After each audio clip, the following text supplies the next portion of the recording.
Kanjeng Nabi Muhammad Shallallahu Alaihi Wasallam pernah melakukan kesalahan, tapi salah beliau tidak ditegur oleh para manusia, melainkan langsung ditegur oleh Allah Subhanahu wa Ta'ala.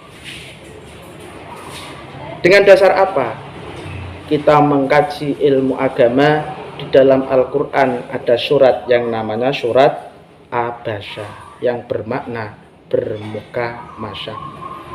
Di waktu itu petinggi-petinggi Quraisy datang kepada Kanjeng Nabi Muhammad untuk bernegosiasi agar Islam tidak mewabah di Jazirah Arab.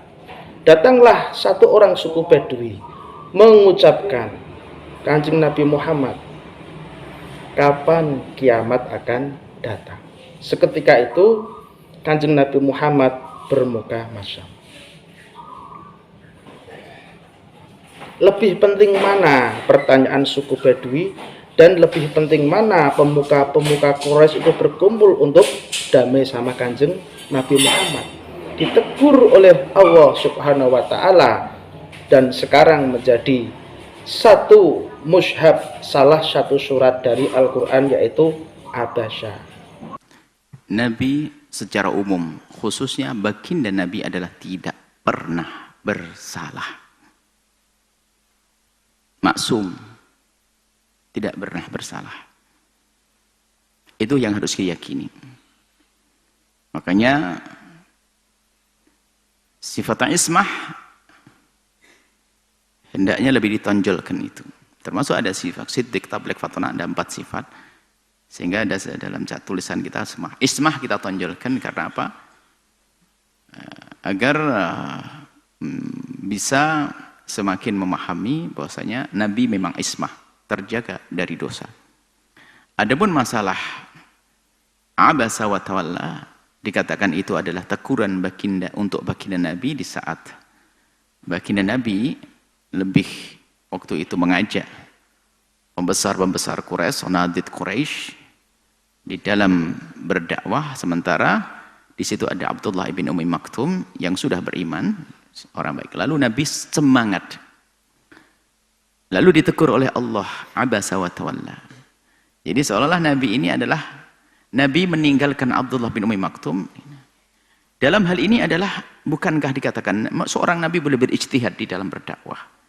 Nabi berijtihad karena apa? Menganggap Abdullah bin Maktum adalah sudah aman dalam lingkungan dan kaum muslimin. Tapi ini Sanadid Quraisy ini belum.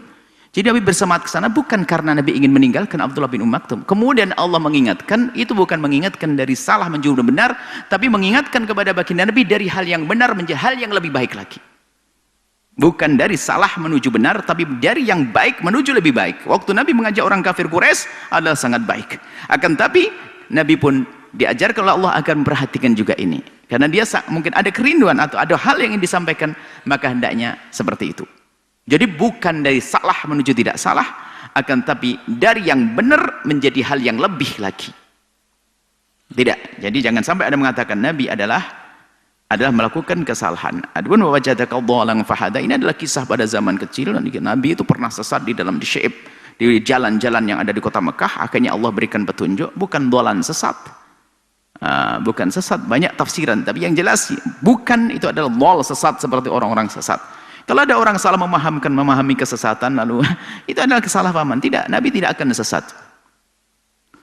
Wajaka dhalan fahada, Nabi pernah sesat di sebuah perjalanan masa kecilnya, lalu Allah beri petunjuk. Ada hubungannya yatiman fa'awa, kan? Yatim Nabi kecil, ini kisah bagaimana masa kecil Nabi. Waktu Nabi masih kecil, lihat bagaimana Allah rawat. Allah beri seorang kakek, Allah beri seorang paman yang sangat perhatikan. Sayyidina Abu Thalib, lihat. Gimana ayatnya? Wajadaka dhalan fahada, wajada ailan fa'ahna fa'am. Dia tidak mampu, Nabi kecil, Nabi enggak pun ditinggal oleh ayah ibundanya. Tapi Allah yang akan mencukupinya. Ini adalah kisah seperti itu. Nah, jangan seperti sebagaimana kita dengar wah Nabi sesat, akhirnya untuk sesat. Oh bukan, ini salah dalam memahaminya, bukan. Nabi tidak akan sesat dalam urusan kebenaran, urusan akidah. Itu adalah waktu kecil sesat di jalan dan beliau adalah dalam keadaan yatim, Allah berikan petunjuk. Bukankah itu adalah karunia? Dari kecil sudah dijaga oleh Allah. Sampai urusan sesat di jalan, di persimpangan-persimpangan atau di ganggang, Allah jaga kok. Apalagi yang lain-lainnya seperti itu, tidak. Kalau ada dugaan-dugaan ada, biasanya mustasyrikun. Orang-orang di luar sana mencoba mencari-cari kesalahan Nabi yang tidak pernah ada. Namanya fitnah. Mau dibahas macam-macam Islam itu Allah bukan. Sehingga dalam istilah ada Islam itu fiqhasil ittiham. Islam itu tempat tuduhan-tuduhan mulai dari nanti waris tadi kita bahas, poligami segala macam wah dibahas. Ya karena mereka membaca dengan kacamata mereka. Dia tidak paham. Coba tanya kepada ahlinya akan mengerti. Dan perlu juga memahami hal-hal yang semacam ini ada. Itu namanya tahaddiyat mu'asirat ya. Artinya semua pesantri itu harus mulai mengerti hal-hal ini. Rudud. Syubhat ini yang dituduhkan oleh orang-orang luar Islam. Kita harus tahu hal yang demikian ini. Masya Allah. Ini saja. Wallahu a'lam bishawab.